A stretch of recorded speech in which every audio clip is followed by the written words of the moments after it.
Somebody mentioned that one of the contemporary well-known gurus had put out a coronavirus video, sort of a marketing opportunity, really. And at this moment in time, lots of people are feeling threatened, maybe feeling fear. And it's a good opportunity to sell people a load of bullshit about how things are all going to be alright. Anyway, if you've listened to any of my previous podcasts, you'll know that I'm certainly not going to tell you that everything's going to be alright. This whole coronavirus thing is a wonderful opportunity to see what the human race really is. And I'm talking about mass behavior. There will, of course, be exceptions. But we're all driven to survive. It's the way we're made. To use a phrase that I've used before, this is the way God planned it, that we're all totally egocentric. We all want to survive, and if that survival means the death of everybody else on the fucking planet, then that's what we'll choose. As that quote there from Schopenhauer would indicate. Various philosophers have put it in different ways. Spinoza said everything is driven to preserve its being. Meaning, you'll fuck anything over to maintain your own existence. And that is the way it is. It's not a pretty reality, but that's the way it is for most people. Again, not everybody, but for most people. And then he goes on in his ethics to lay out the implications of all that. Some of it is quite amusing, some of it is just a vision of hell in part 3 of his ethics. Schopenhauer said pretty much the same thing. Everything believes that it is the center of the world, and so it will fuck everything over if it means that it can survive. I'll get on to some details in a moment, but Nietzsche said pretty much the same thing as well. So there's quite a broad consensus that human beings, along with all other sentient creatures, will tend to gravitate towards destroying the world if it means their own existence is guaranteed. And that's the way it is. It's not pretty, but that's the way it is. Now, I say that the coronavirus is a wonderful opportunity to see the reality of existence on this planet, not only exterior in the way people are behaving. So I'm sure you've seen the videos of people fighting over toilet rolls or loo rolls in Australia and England and so on. If you're in any of the countries where there's been some kind of lockdown or something, if you've gone to the shops, people are literally just pushing each other out of the way, elbowing each other. I experienced it a week ago. Big greedy faces coming out of the supermarket with trolleys loaded with loo rolls and pasta and things. Fuck everybody else. Everybody else can go to hell. I've got all the pasta. 50 kilos of pasta in a trolley or something. And this is your average Joe behaving like that. These are these perfectly respectable people that you meet in the street. Hi Joe, hi, how are you, blah, blah, blah, blah. Meanwhile, they're dashing off down to the food market and taking everything so you can get nothing. So, the various philosophers were all agreed that we're essentially flawed in that we have no greater vision than our own survival. And that is true. You can't deny it. And in fact, if you study evolutionary psychology at all, and that's a more contemporary analysis of the thing, you'll see that is the case. So coronavirus reveals all this wonderfully. And I've read today that in the United States, President Trump is considering basically putting the US back to normal, just saying, well, fuck it.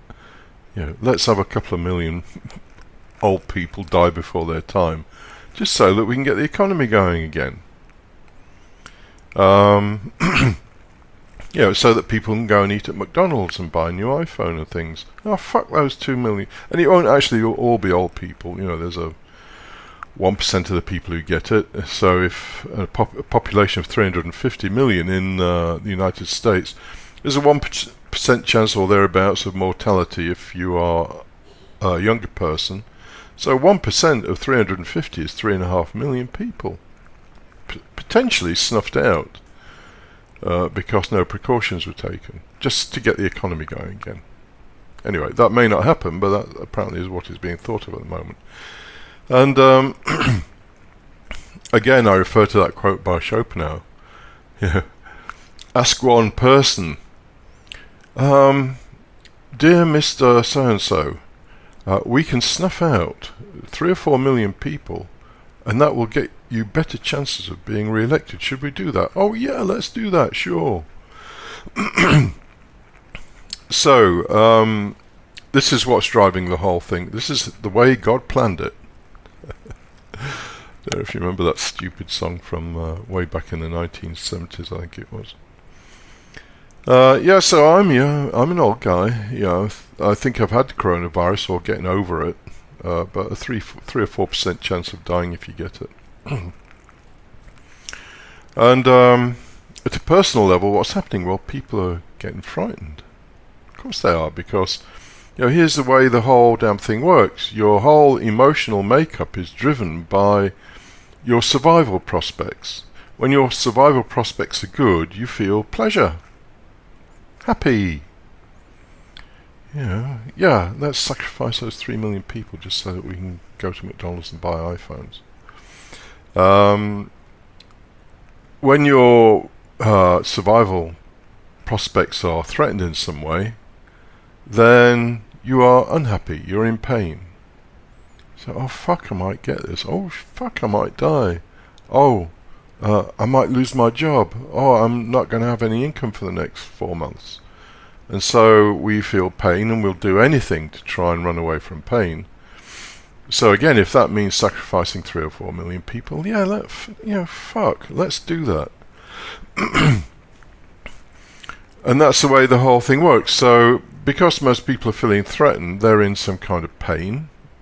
And because they're in pain, they'll seek any way to get out of it. So the usual, and here's the really cruel part of it, the usual opiates of entertainment and consumerism are not available to them all that much anymore, at the moment anyway. So they can't go running off to their, to get their usual fix of buying a new something or other, or watching some goofy movie 10 times over, or whatever they do for entertainment, going to clubs or whatever. So it's a tough one for people who have no understanding of themselves or life. They're in a state of fear. They have none of the usual mechanisms for addressing the fear.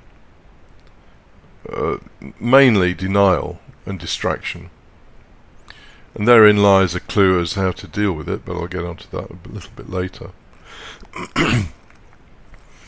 So we see in ourselves the effect of this coronavirus threat, fear. We look out into the world and we see the effect of it.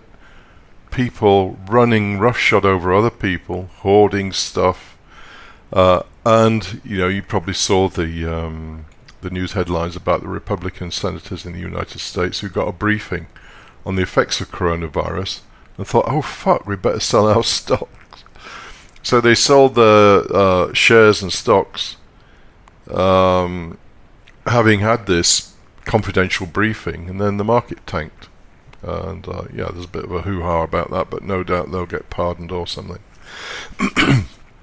So everybody's out for themselves. Your average Joe's out for themselves, Republican senators are out for themselves, Democratic senators are out for themselves, the UK government is out for itself, everybody's out for themselves.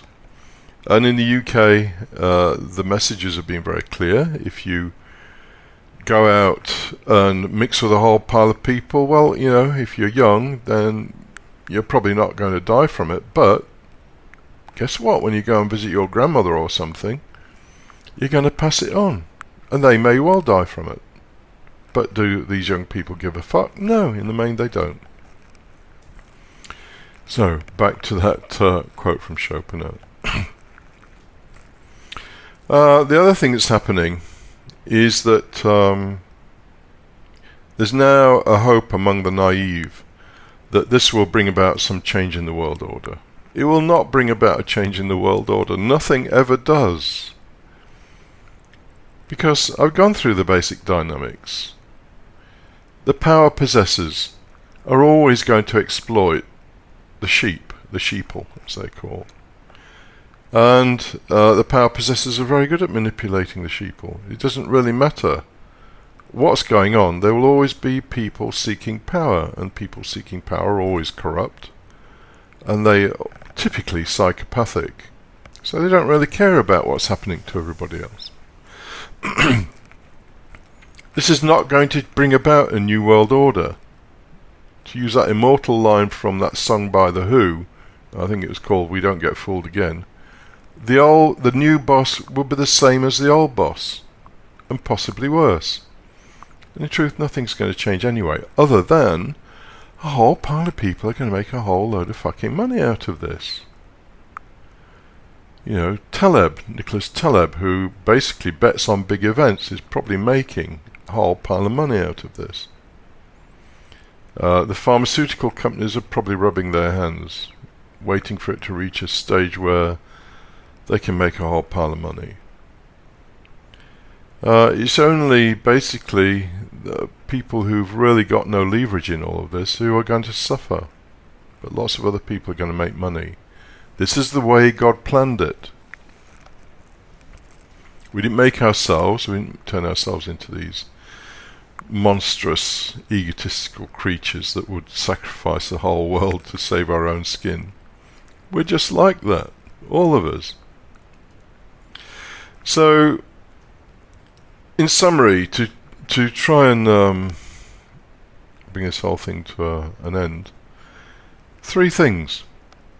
This coronavirus thing is just a wonderful opportunity to observe the real nature of people once things get a little bit difficult. And the real nature isn't pretty.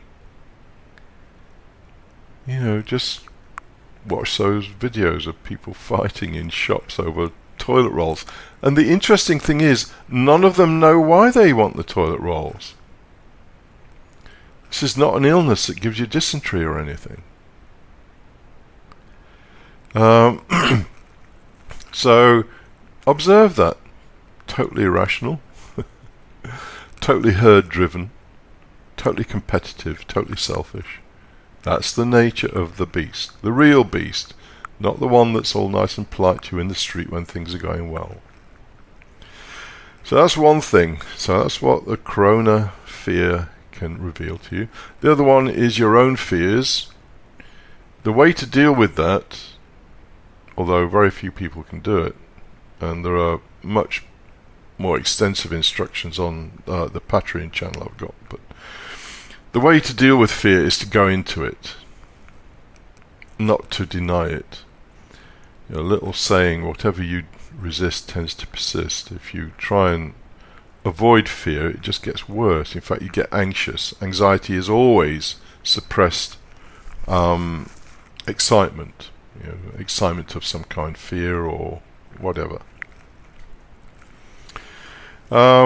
So you can watch the world, you can watch yourself, and it's useful to look at how people are going to profit from this, because it doesn't matter what happens on this godforsaken planet. There's always somebody making money out of it, somebody doing well from it. As I mentioned on Twitter, the lockdown is 7th heaven for introverts. They haven't got some half-wit phoning them every 2 days. Oh, are you going out? Oh, are you going out? No, fuck off. I don't want to. Don't want to get coronavirus. So, use the coronavirus to see yourself, to see other people, and to try and understand a few things. It's a priceless opportunity.